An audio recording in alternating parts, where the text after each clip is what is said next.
Our daughter has passed away. In a somber voice, my mother conveyed this to my husband over the phone. What? Our daughter? You mean Madison? Yes, my daughter. Your wife, Madison. She's gone. Even over the phone, I could tell that my husband was in a state of shock. My husband's actions towards me had been incredibly cruel. Now is the time for him to face the consequences. My name is Madison, a 35-year-old housewife.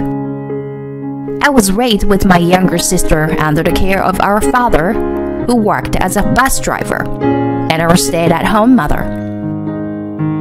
My father was always kind, and my mother had a gentle personality, so our family relationships were good. My responsible younger sister is still single and focused on her career. Jacob, my husband, and I met at work and fell in love. He was tall, handsome, and kind, making him quite popular among our colleagues. As a plain and a timid person, it didn't take long for me to fall for him when he approached me. According to him, he preferred someone with a good personality rather than someone glamorous. Soon after, we got married, and I became a housewife to support my husband. We were blessed with a daughter named Lily soon after. With the financial assistance from my parents, we were able to build a nice house. I should have been at the height of happiness. That is, until I discovered my husband's true nature. After our daughter was born, my husband's attitude gradually became more arrogant. First, he stopped calling me by my name. Hey. Whenever he had something to say, he would address me like this. After giving birth, I struggled to lose weight, and my husband started mocking me. Aren't you ashamed of having that kind of figure? You chubby old lady. Around this time, my husband started coming home late at night or early in the morning. I started noticing a scent of perfume on his suit. Since it became a daily occurrence, I finally confronted my husband about it. Taking care of a child is tough for me too. Instead of going out drinking every day, could you spend more time with our child? Then my husband suddenly became angry and threw a chair at me. I don't drink because I like it. It's part of my job. Why don't you understand? You fat slub. You're the one who has an easy life, doing the same things every day at home. If you have complaints, go on and work. But you can't, can you? My husband shouted at me in a loud voice. After that, I became too afraid to say anything that would anger my husband. At the same time, our monthly living expenses were reduced to only $500. You're just a bored housewife, right? Figure out managing everything with this, okay?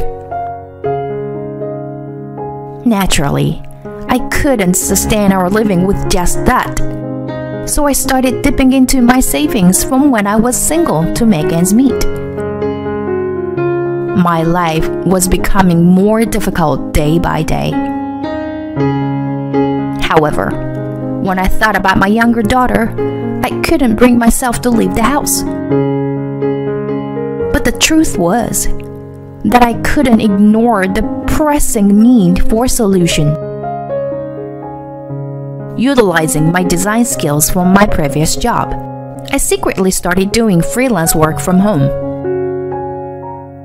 Before I knew it, I was earning a salary comparable to my husband's.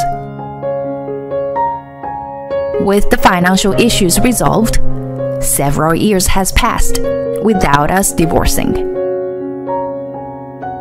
It was on a certain holiday when Lily turned 3 years old. My husband's phone started ringing while he was in the bath. Unusually, he had left it out on the desk. I ignored it at first, but it kept ringing persistently. So I quietly peeked and saw a woman's name on the screen. I realized that my husband had another woman. When my husband came out of the bath, I calmly told him, "Your phone was ringing." I could tell that my husband's expression changed. "Did you look at my phone?" "Huh? No, I didn't." I lied to my husband as naturally as possible.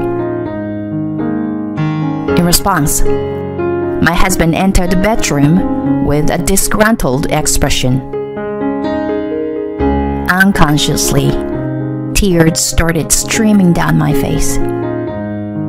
I thought to myself, I can't let it end like this. I started secretly recording conversations with my husband using an IC recorder during this time. Furthermore, I hired a private investigator and obtained solid evidence of his infidelity. When our daughter turned 5 years old, the decisive event finally happened. Even now, thinking about it terrifies me. There was an abnormal increase in days when my husband wouldn't come home. He would always claim it was due to business trips. But as someone who worked in the same company, I knew there were no such business trips in his department. What an insult. I had reached my limit with him, going to see his affair partner even while lying, with a lie that I could easily see through. During this time, I seriously contemplated divorce. That morning, my husband suddenly announced while coming down the stairs that he had to go on a business trip. Since there wouldn't be any decent meals at home, I might as well eat something good on my business trip. With his snide remark, I finally exploded with anger. What did you say? What do you mean there won't be any decent meals? Stop joking. I make dinner every day, even though you rarely bother to eat it. And where do you go while claiming it's a business trip? I have the evidence that you... The moment I said that, my husband flew into a rage. Shut up. Stop saying unnecessary things. He said that and pushed me forcefully. My husband looked down at me, sprawled on the floor, and hastily left the house. I was surprised by the sudden turn of events as my head hit the floor. However, shortly after, my consciousness started fading little by little, and everything before me turned completely dark. When I regained awareness, I found myself on a hospital bed. My daughter and parents were looking at me with worried expressions. Mommy, are you okay? Lily? Did you help me, honey? Ow! As I tried to hastily get up, pain shot through my entire body. According to my parents, miraculously, the injuries were not severe, and they said I could be discharged the same day. Yeah, I called Daddy because Mommy got hurt. I told Daddy to come back, but Daddy said he couldn't because of work. So I called Grandma. Taking over for our tearful daughter, my mother continued. So, I called the ambulance. I was really scared, you know. What happened, Madison? I asked the nurse to take my daughter outside the hospital room. Then I confided my parents about the countless cruel things I had endured from my husband. Both of them listened solemnly, and then my father spoke. I see. You don't have to endure anymore. Come back home. And we need to settle things with him properly. By revealing everything to my parents, I finally made up my mind to put an end to this marriage. Our family held a meeting right there and decided to launch a big act of retaliation against my husband. The next day, my husband called my cell phone. My mother answered the call. Our daughter has passed away. My mother delivered the news to my husband in a somber voice. The phone was on speaker mode. Of course, I was also recording the conversation. What? Our daughter? You mean Madison? Yes, my daughter. Your wife, Madison. She's gone. I could sense my husband's panic even through the phone. My mother continued to pile on him. It seems that she fell and hit her head hard on the floor. Do you have any idea what could have caused it? No. Then my husband, with a faint voice of tears, said, She was as cheerful as usual this morning. Why did this happen? I suppressed the urge to scream, You're lying, bitch. Anyway, where are you? My mother interrogated my husband with anger. Well, you see, I'm currently on a business trip. It will take me half a day to get back home. Come back immediately then. We're going home with our daughter now. My mother hung up the phone after saying that. We hurriedly made our way back home. At the same time, I quickly gathered the evidence of his past infidelity, including the voice recorder, and consulted with a lawyer. While I was at it, I checked our bank accounts and life insurance policies, and confirmed that my husband hadn't made any changes yet. Preparing for confrontation with my husband, I evacuated my daughter to my sister's house and waited for my husband's return with my parents. After a while, my husband arrived home. What? Who is she? I widened my eyes in disbelief. To my astonishment, my husband returned home accompanied by another woman. He, who had been informed of my death, was left speechless by the fact that I was still alive. Madison? You're alive? Why? More importantly, who's that person?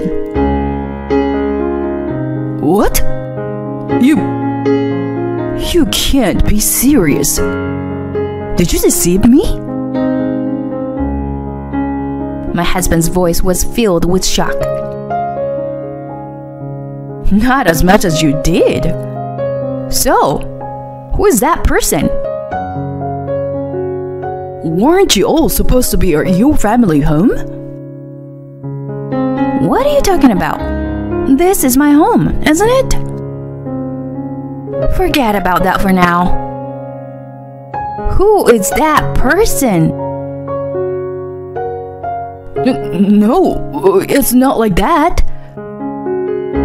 This is someone from a business deal. Just as my husband started to explain, I laid out the evidence of his affair that I had obtained through a private investigator on the table. According to my investigation, this person seems to be a woman in these photos. What is this? They are probably fake photos or something. Fake, you say? Well, then why don't you take a look at the dates on the photos? And this is what I wrote in my diary. My husband is on a business trip. When I called the company, they said he took paid leave. Who was deceiving whom? You have some nerve saying that. And why is she here today? All of days. Well, there was a matter that needed attention. Just as my husband was about to respond, the woman interrupted. I'm Anna. I've been dating Jacob with the intention of getting married. Are you Jacob's older sister? What? His sister? I'm Jacob's wife. Surprised by my response, she spoke in a shocked voice. Wife? Jacob told me that he lives with his sister. What are you talking about? I'm his wife. As I responded with disbelief, my husband started to look frightened.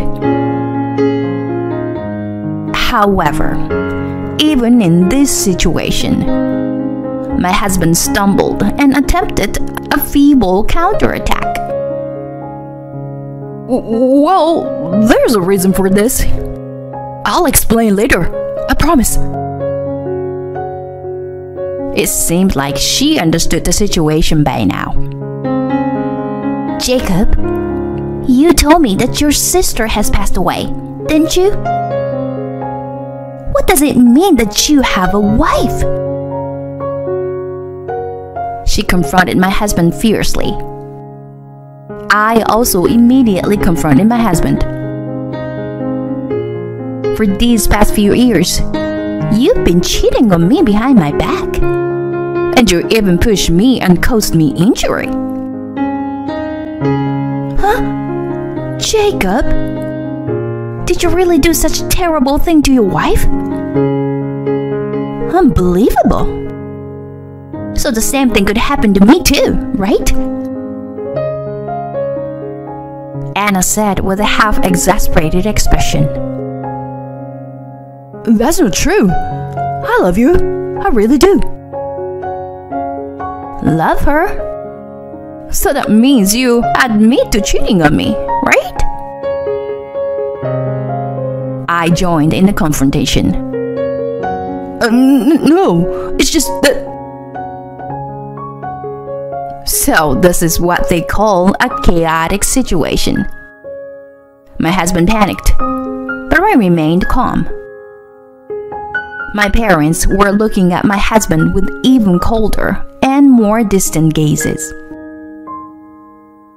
There was not a trace of love left for him within me. Divorce. Let's end this and go our separate ways. I'll also break up with him. Simultaneously, Anna and I discarded my husband on the spot. Just pushing me along is already a serious crime. Furthermore, there is evidence of your infidelity. So, be prepared for a huge amount of compensation. To think you were a married man, I truly despise you from the bottom of my heart.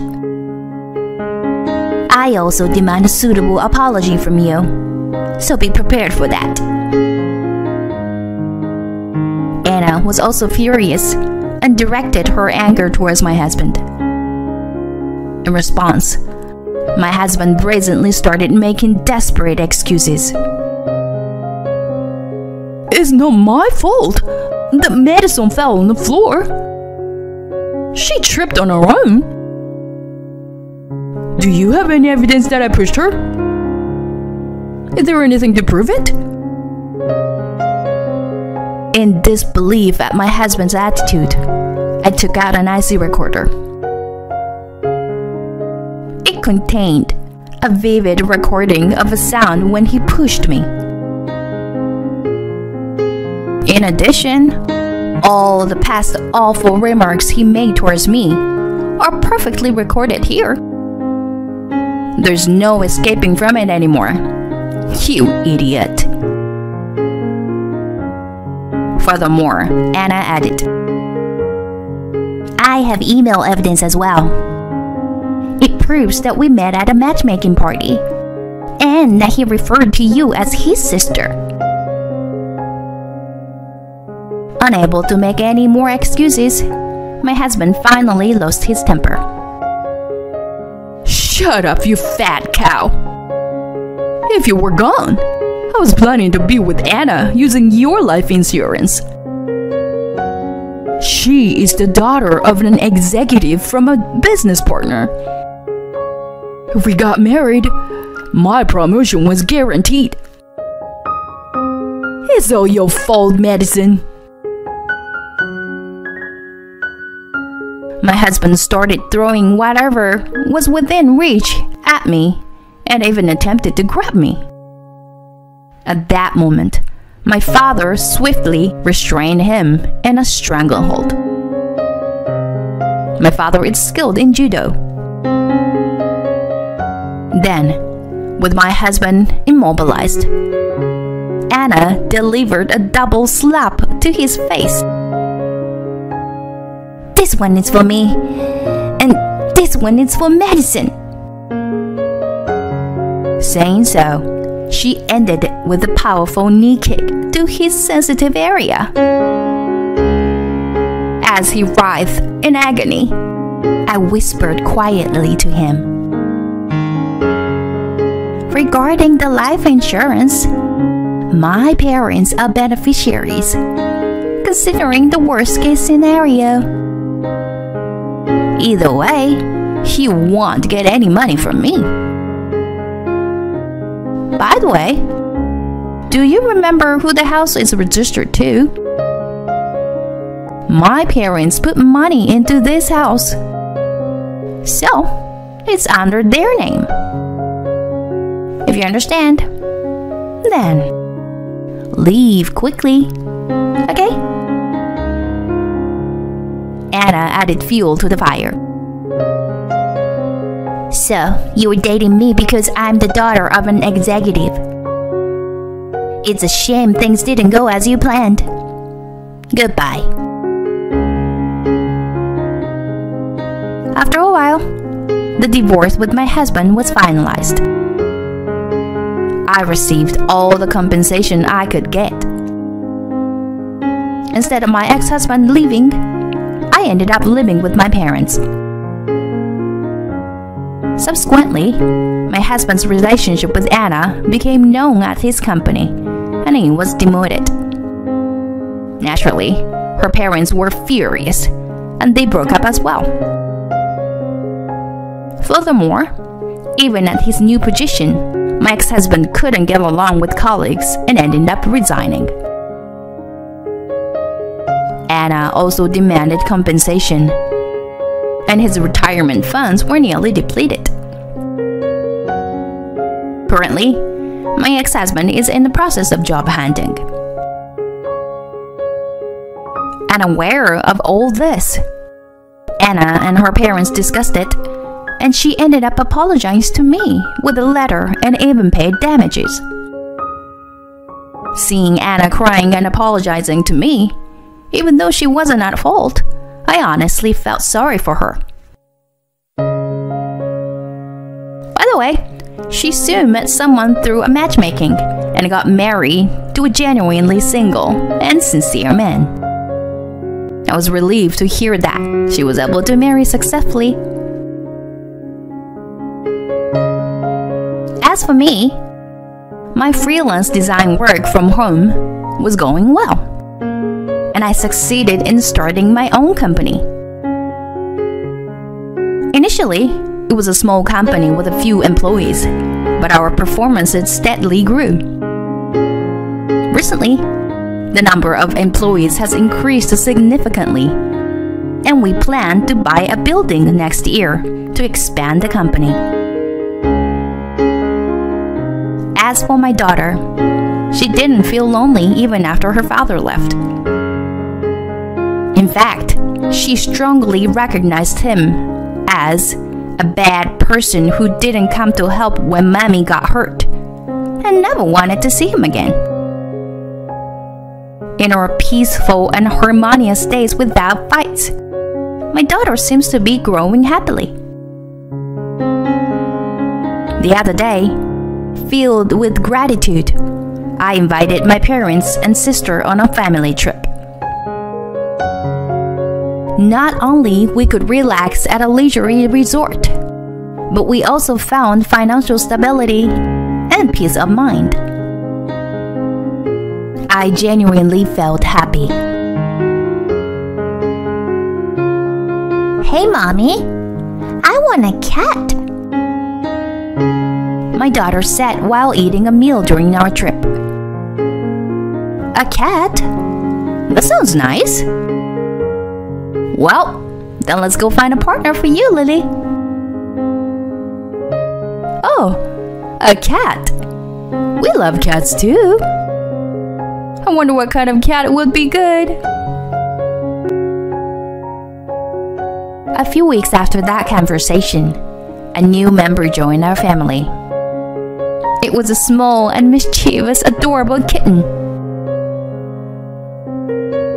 I can still hear my daughter's lively voice playing with the kitten today. After that, more good news followed as my sister got married. She finally met a kind and successful businessman. Moreover, she's expecting a baby, so our home will become even more lively from now on. May these happy days continue for as long as possible.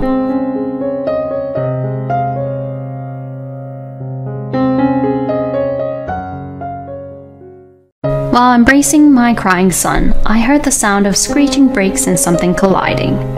Immediately after, I heard my mother-in-law's voice. "Oh dear, I didn't see them." She probably didn't check on the person she hit. She said it with a half smile. Ignoring her, I continued to embrace my son and rushed towards the fallen person. "My husband is in trouble. Please call an ambulance." "Huh? What? Why are you there? And then who did I hit?" My mother-in-law turned pale as she quickly realized her mistake. My name is Emma, 25 years old.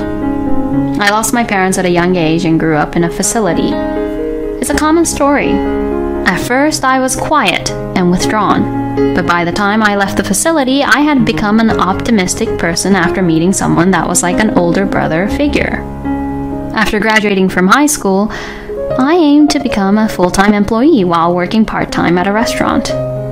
And due to the labor shortage, and with my hard work recognized, I was able to become a full-time employee within a year. Despite long working hours, I enjoyed my job. Then, my husband Liam joined the company as a junior colleague.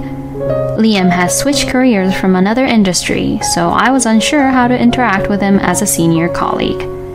He sensed that and listened attentively to me, expressing his gratitude.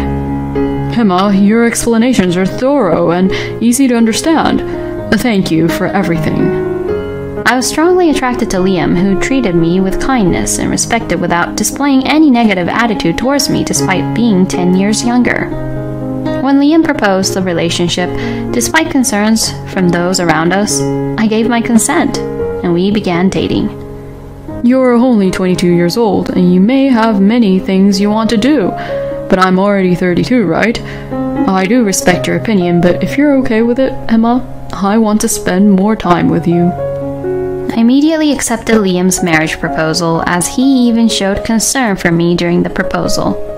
Above all, having lost my family at a young age, I had a strong longing for a family. I wanted to create a happy home together with him. That's what I had in mind. However, I grew up in an institution. As a result, I have faced various hardships because of it. Liam's parents divorced when he was young. Since then, it seems he has had no contact with his father. As a result, Liam's mother raised him single-handedly. I was very worried that Liam's mother, who had lived with him as a single mother, would object to his marriage to someone like me, who had grown up in an institution. Oh my, you're such an adorable young lady. Your eyes are so round and your skin is beautiful. I'm Emma.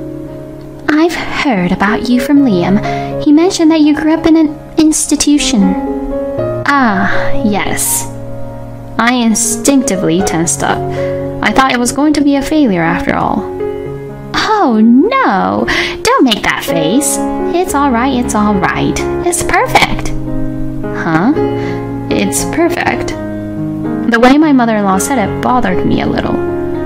Oh, Mom, you've always wanted a cute daughter, right? Liam stepped in to support me. That's right, I've always wanted a daughter. I somehow felt like I was being deceived. But more than that, I was happy that I was accepted without any problems and allowed to get married. From now on, we're a family of 3.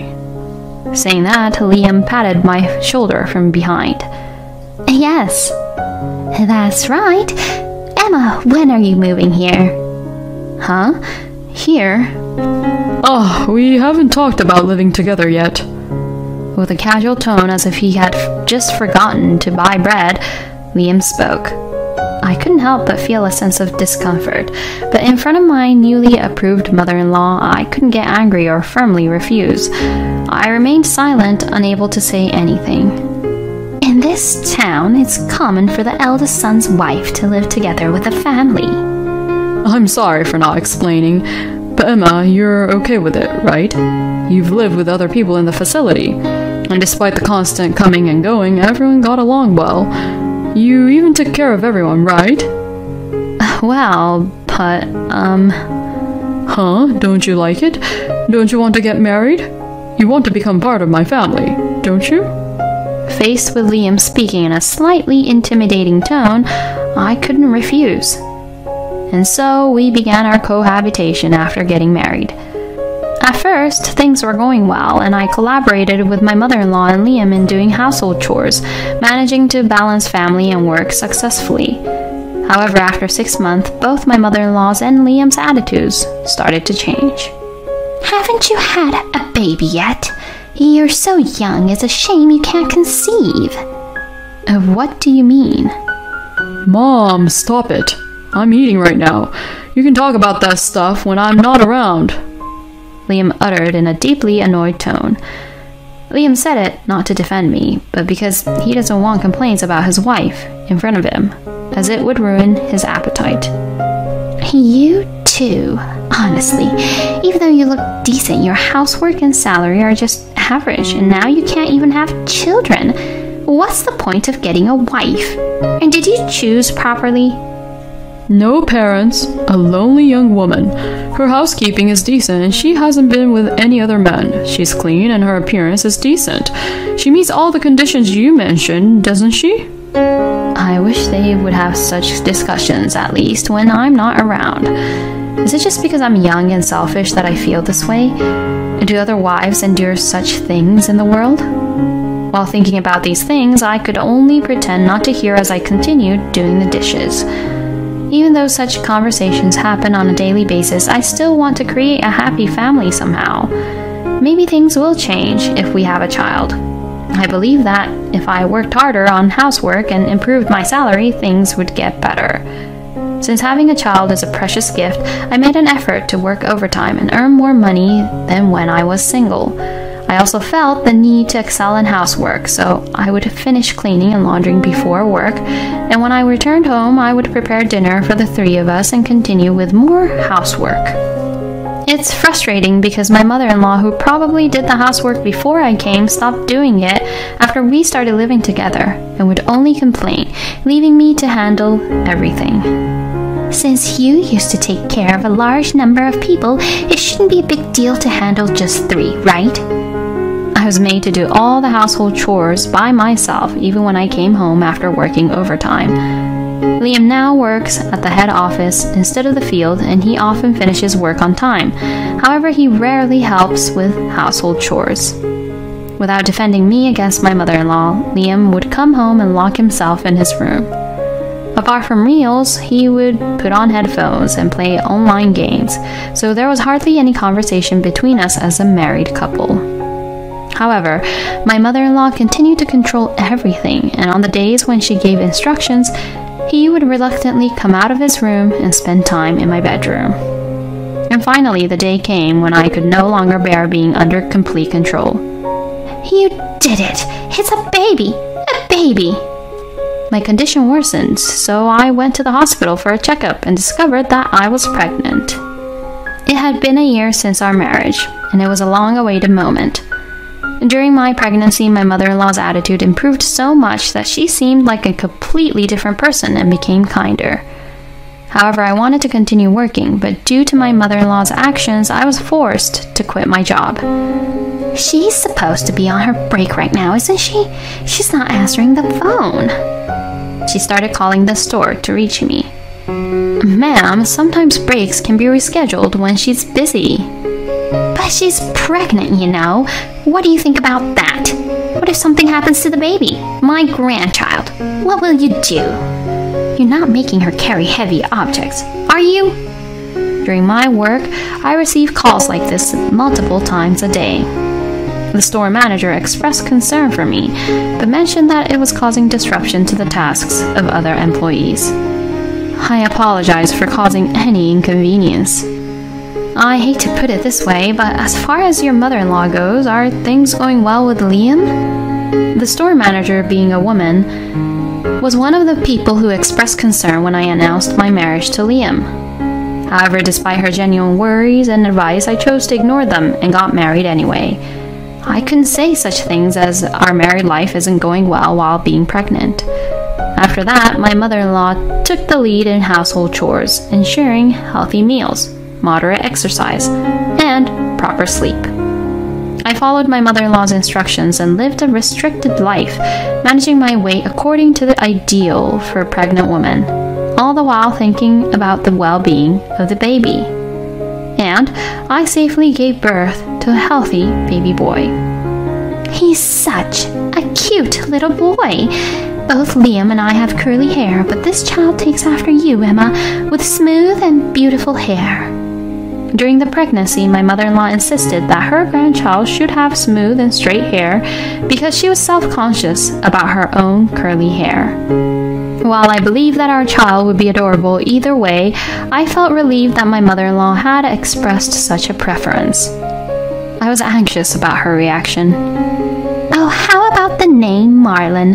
It sounds nice, doesn't it? Huh? I actually had another name in mind. What?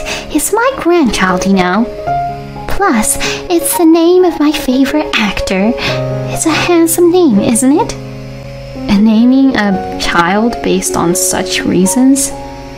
I glanced at Liam, who was playing games on his phone with little interest in our newborn son in the corner of the hospital room.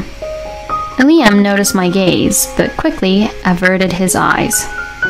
Since Mom will take care of him, why not choose a name that Mom likes? I couldn't believe my ears. Mom will raise him. I will raise him myself. He's my child. I know, right? It's a cool name, isn't it? What is this person talking about? As my mother-in-law was soothing our son, she referred to me as this person. But indeed, he is my son, whom I gave birth to and suffered for. I wanted to have the authority to decide his name. Even though my job has been taken away and our family is far from ideal at the moment, I thought this was something I couldn't compromise on. But it's not like that. I'm supporting you and Liam is working for us. You were able to have this child and have a life, right? Your own husband is telling you to obey your mother-in-law, so keep quiet. In the face of my resistance, my mother-in-law spoke strongly. That's right. Don't cause trouble. If you want to be with our son, just follow along. In the private room, with only the three of us, being criticized by two people, and faced with the threat that I had to obey if I wanted to stay together, I couldn't resist any further. And after being discharged from the hospital, just as Liam had said, the household chores became my responsibility, while my mother-in-law took charge of childcare, creating a completely reversed dynamic. However, my mother-in-law's childcare principles were based on outdated ideas, and she seemed to have a preference against feeding the baby with formula milk. So when my son was hungry, she resentfully let me hold him. They say it's better to breastfeed for at least 6 months. Until then, I guess you're necessary, so there's no helping it. She continues to say such things. I was anxious about what would happen after 6 months. Would I be kicked out, perhaps? It was impossible for me to leave without a job. Moreover, even if they were to drive me out, I would never let go of my son. But would they really separate a mother from her child like that? I was full of anxiety, and simply getting through each day was a struggle. My son, born in the summer, was growing healthily and thriving, oblivious to my anxious feelings, and had started crawling. Susie, how about taking him out and letting him interact with other children soon? Huh? You don't have to think about that. Well, I guess it's not a bad idea. Then, how about the day after tomorrow? There seems to be an event at a nearby park. Well, fine then. I don't want people to think I'm weird. You're coming with me the day after tomorrow. It's good that I come along too? I didn't think I would be able to go together. I still worried about my son, who was mostly interacting with my mother-in-law, so I thought it would be good to provide him with some stimulation. Don't get the wrong idea. I'm the one who will mainly do the talking, okay? After all, you haven't been involved in childcare, have you? I thought it might be my mother-in-law's fault for not letting me, but I didn't want to say anything that would upset her and prevent me from going out with my son, so I kept quiet. And then, on the day of the event, I was able to spend a delightful time with my son. The event staff, perhaps unaware of the situation, or perhaps because I introduced her as my mother-in-law, seemed to understand something. And even if my mother-in-law tried to do something with my son, since it's your first time, let's do it together with Mom. They guided us in this way. As a result, I was able to spend an unexpectedly long time with my son. I thought I would be criticized on the way back home, but my mother-in-law remained eerily silent and seemed to be deep in thought. Please bring Marlon inside. You're not a good driver, so I'll do it. Yes, thank you. Oh, but I want you to look behind, so come out at least once. I wonder if my son is tired from playing so much. I carefully lifted my soundly sleeping son out of the child seat, holding him to not wake him up, and gently laid him in the baby bed. At that moment, I heard a sound of collision and brakes, followed by my mother-in-law's voice. Oh dear, I didn't see. What I saw from the entrance was my mother-in-law, who made no attempt to rush to help the person who had collapsed. Instead, she loudly and artificially made excuses, seemingly for the benefit of the neighbors. The fallen person was my husband. "My husband is in trouble. Please call an ambulance quickly." Huh? Why are you there? Then who did I hit? My mother-in-law's face turned pale in an instant. Yes, she had mistaken my husband for me and pretended to park the car by reversing straight into him. Quick, call an ambulance. You ran over Liam. No, that can't be. I mean, I checked the jacket. I made sure I had the right jacket. I was in shock, and although I held some resentment, I couldn't bring myself to believe that my mother-in-law was unable to make a phone call. After all, she was someone I had once loved. I rushed to the phone and called an ambulance, and at the same time, I called the police. Liam managed to survive, but the impact to his lower back was severe. This meant that walking freely would be challenging for him from now on, and he would rely on a wheelchair for mobility. Additionally, his shoulders seemed to have taken a significant hit, affecting the functionality of his dominant hand, and his right wrist appeared to have limited movement as well. Let's get a divorce. I never expected my mother to go this far. I'm sorry for dragging you into all the mess between my mother and me. I truly apologize. When Liam woke up, he inquired about his own condition and what had happened to his mother from the doctors and the police. It was as if a weight had been lifted off his shoulders, and he sincerely apologized to me. Instead of just apologizing, I wish you had focused more on me and our son and protected us. I wanted you to make an effort to become a family. I'm sorry for taking away the best time of your life. I don't know what I can do in this condition, but I want to do everything I can. Remember those words. After confirming that Liam's condition has stabilized and obtaining temporary discharge permission, I headed to the prison where my mother-in-law was. It would have been enough to simply divorce Liam, but that alone didn't satisfy me. It's been a while, mother-in-law. I thought there might be words of apology, but that hope vanished in an instant. It's because of you that I ended up in this place. What about my grandchild? How is Marlon doing? If I leave him in the hands of a useless person like you, Marlon will be ruined. I was astonished by her rotten mindset.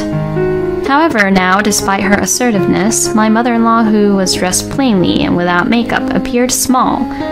When I came here, I thought maybe there was no need for further blame, but I felt no need to hold back in response to my mother-in-law's attitude. I felt relieved and ready to confront her with the appropriate consequences. No matter how much you try to act tough or belittle me, you're a criminal locked behind bars, and you can't do anything more. I, on the other hand, am free to do whatever I want. What kind of disrespectful talk is that coming from a foolish daughter-in-law like you? I'm not your daughter-in-law anymore. I'm a complete stranger. What? We got divorced. I couldn't bear the attacks from my mother wanting a grandchild, so as a result I forcibly found a woman who met my mother's conditions and made her have a child. Never expected it would come to the point of causing harm.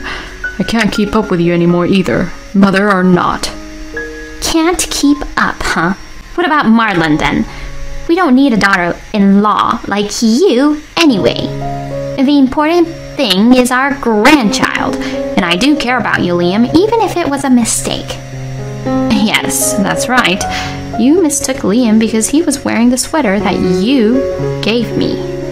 On that day, as it had been a long time since I went out, I didn't have any appropriate clothes to wear. After giving birth, I didn't have much time to rest and was constantly active, so I lost weight. My mother-in-law was unusually kind to me.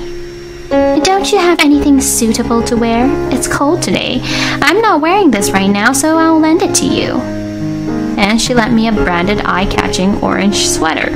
Then, at that moment when I was trying to lay Marlon down on the bed, he suddenly woke up and started crying. I was having trouble separating from my son. So I happened to ask Liam, who was about to go out, saying he was going shopping nearby, to help me guide the car. And since Liam was slightly dressed, I thought he might feel cold while guiding the car. He seemed fine with it, despite being a man, so I lent him the sweater. That's right. I marked it so that I wouldn't hit anyone other than you. But you had to meddle unnecessarily. It's because of you that I'm here. This is a prison. You're currently awaiting trial and the police are listening in from behind. So it was planned, right? Because you gave birth to a grandchild that became useless and keep lingering around. Maybe if you get hospitalized, there will be a period when you're not here, right? Just kicking you out might result in you taking Marlon away, you know? Is that so?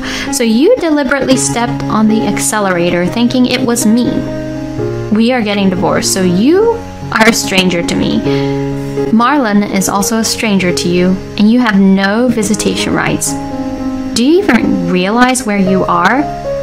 That's exactly what would negatively impact Marlon. I imagine my mother-in-law had a look of frustration, and she began pleading with Liam while crying. Liam, you'll help me, right? Just get me out of here for now. Didn't I already say I can't handle this anymore? I have no intention of helping you. And I don't plan on letting you see our son, or even showing you his picture ever again. No! No! Susie pounded on the partition window of the visitation room and screamed, but we ignored her and left the room.